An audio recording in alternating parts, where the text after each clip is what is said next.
Revelation 16 is perhaps the most interesting chapter in this entire book. It describes one of the most horrifying events in Roman history. Again, this author does not display as much precision as the first author. However, in this case, his lack of precision ends up being a bonus. Before diving into Revelation 16, I'm going to give some history. Beginning in 161 CE, Marcus Aurelius became emperor of Rome. He appointed his son Lucius Verus as co-emperor and gave him control of the Eastern Roman Empire.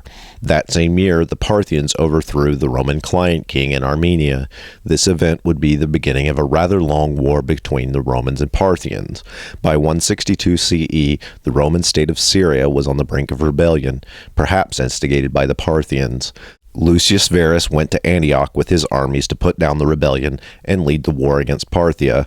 Now, the war with Parthia would last until 166 CE, and throughout this war, Lucius Verus appears to have stayed in Antioch. He sent three prominent generals to crush Parthia. Claudius Fronto, Marcius Verus, and Avitus Cassius plowed through the Parthian armies and essentially destroyed most of the Parthian Empire. However, something absolutely horrible was on the horizon. The armies returning from Parthia brought a disease with them. Modern scholars believe that this disease was smallpox. This disease would be prominent throughout the Roman Empire for at least the next 15 years. This period of time, from 165 to 180 CE in Roman history, is marked by the Antonine plague. Now, in Revelation 16, there are three allegories all related to this period of time. I'd like to address the simple allegories first, just to get them out of the way. In verses 12 through 16, the sixth angel refers to the beginning of the Roman-Parthian War. The Euphrates drying up for the kings of the east is a reference to the Parthians invading Armenia and instigating a rebellion in Syria. It should be noted that Jewish or Judeo-Christian authors from this time thought highly of the Parthians and often looked to Parthia for assistance during any struggle they might have with Rome. The three frogs or demonic spirits coming from the Roman emperors are the three generals sent to crush Parthia. In a fashion typical to this book, the author indicates that the armies of the Roman client kings were gathered at a place called Armageddon, which, just like every other location reference in this book, is obviously figurative and likely referring to Antioch or Syria. The other easy allegory I'd like to address is the seventh angel. Once again, we have a volcanic reference, this time mixed in with the primary plague allegory in this chapter. In 172 CE, Vesuvius had another major eruption. This eruption is not as well recorded as the eruption of 79, primarily due to the fact that much of the area was not heavily repopulated. The effects of this eruption, however, could be seen as far away as Byzantium.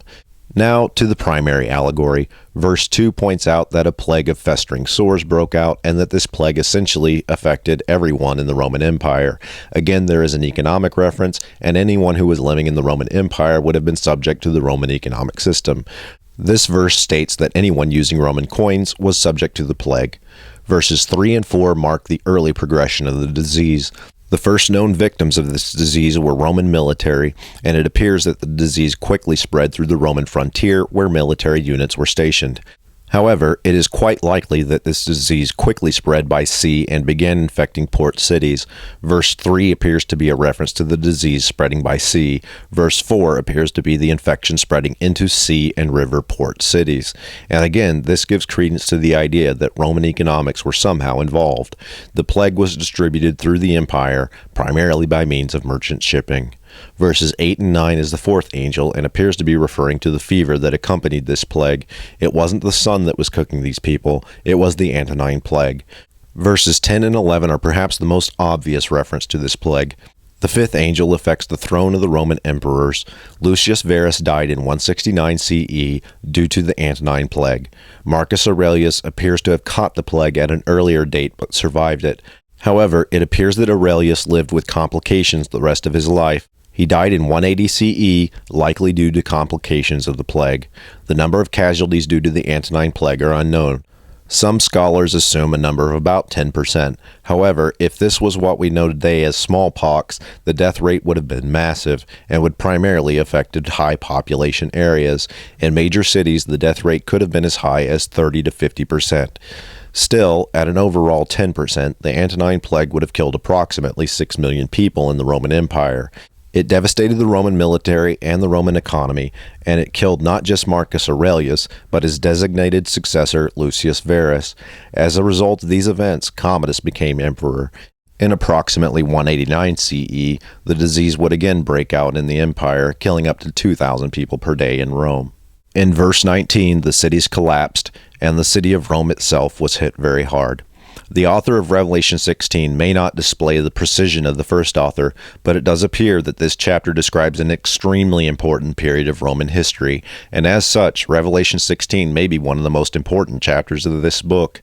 The Antonine plague, perhaps because of the widespread deaths it caused and its substantial effect on cities, ends up being severely lacking in documentation. As a description of the Antonine plague, Revelation 16 should take on much more significance historically. This book describes not only the plague itself and who it affected, but it also describes the method by which the disease was transported throughout the empire. It also happens to record the invasion of Parthia, which led to the spread of the plague, and it also describes the effects of the 172 Vesuvius eruption. When it comes to precision around one event or a broad depiction of a series of events, both methods have their positives and negatives, and quite frankly, Revelation 16, with its broad scope, makes a much more interesting story than some of the previous chapters. So in that sense, I simply have to applaud author number 2, because at the very least, his description of the events have survived, and that's a pretty big deal.